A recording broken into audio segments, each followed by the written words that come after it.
but let's see what he's got here. Yeah, if it takes more than 15 minutes. Yahweh? Is Yahweh Allah? Is Allah Yahweh? Do you have any idea about this name? Is it not strange that the Abrahamic God, the biblical God, is known as Yahweh because that is his name according to the tradition, according to the text, according to the beliefs. But yet Islam is completely unfamiliar with this name. You are completely lost when it comes to this name. And you should be aware of this name because the Quran itself contains figures like John or Jesus or Elijah whose names praise Yahweh. And according to the Quran itself, Allah gave some of those names. So Yahweh was very important, but you don't know who Yahweh is and what Yahweh is. What is all that about? Are you sure you did pronounce it correctly? Because it's a tetragrammaton. 4 letters without vowels. He went to Wikipedia. All right. Around the 6th century, they added the vowels from the Hebrew word Adonai and pronounced it. You already said that the word Yah is mentioned in the Quran. What do you want more? The Jewish people themselves don't pronounce the word. The name Allah is sufficient. But we have in common, we believe in the same God. As a matter of fact, I was speaking once about Moshe Feinstein, the greatest rabbi of our generation. He said, Allah, that's the Arabs' God, the same God that we have. He wasn't afraid to talk about it. They have the same God. But Allah means God, the Elokat that we say, and they believe in the one God who created. Interesting. So, all right, hang on. Why does your religion... Okay, that was the end of his point. That was his refutation. There are so many things here. It is so idiotic. He says, first off, he brings up the pronunciation. We basically answered that at before we even started the you already talked about that. The pronunciation is entirely irrelevant. What is relevant here is that the name Yahweh is supposed to be the name of the biblical God, and Islam is entirely unaware of this specific name. He says, we also explained why the pronunciation is a different issue. The other point that he says is that I already mentioned that Yah is referenced in the Bible, in the Quran, so what is the problem? Well, that is the whole point.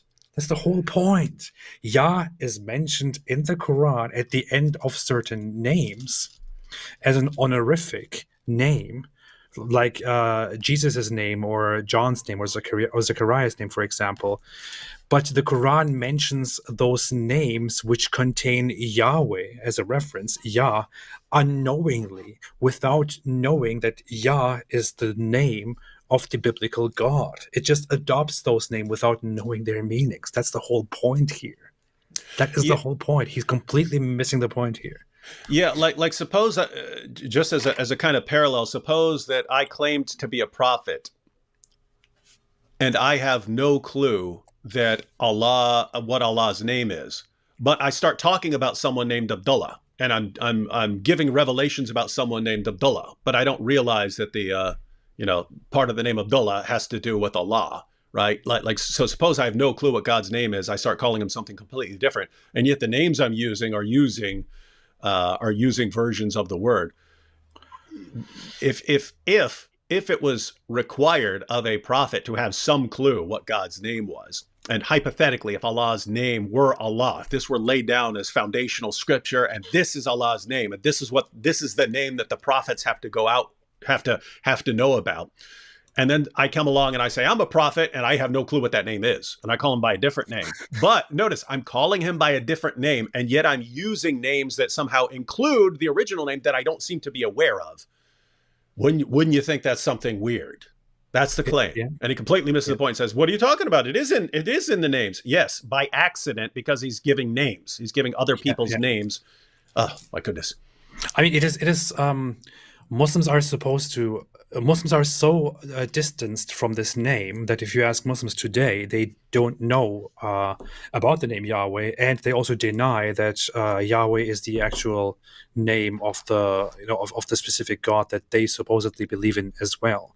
But then, if you look at the Quran, you see that that Allah Himself, according to the Quran, gave the names of John and Jesus to those two people, and those names explicitly have a reference to Yahweh, which of course is lost when it's adopted into Arabic. But I mean, those names mean Yah lives, Yah saves. Well, what does John mean again? Yahia, which is Yahweh something. I don't remember that whole thing. But even the name Elijah is mentioned in the Quran, and Elijah clearly means literally, my God is Yah. My God is Yah. That's what Elijah literally means. That's the word. But Muslims are completely unaware of this. So that is the entire point here. He then brings up a Jewish rabbi saying that we believe in the same God. Allah just means God. They just refer to the same, the God by his title. Nothing to do with the point you were making. Yeah, nothing at all to do with the point. That's just a rabbi. That's a rabbi building bridges, saying, "Hey, we all believe in the same God." Yeah.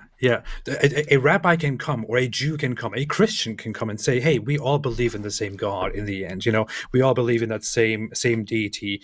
Here is the issue: yes, you may believe in the same God, but you have a completely different understanding of that God. You are completely ignorant of that God. You are completely ignorant of the name of that God. You are completely ignorant of how that God is, of the attributes, the personality of that God, the sentiments, the words of that God. That is the entire point. The point is not whether you claim to believe in the same God or not. Yeah. So sorry, bud. Swing and a miss.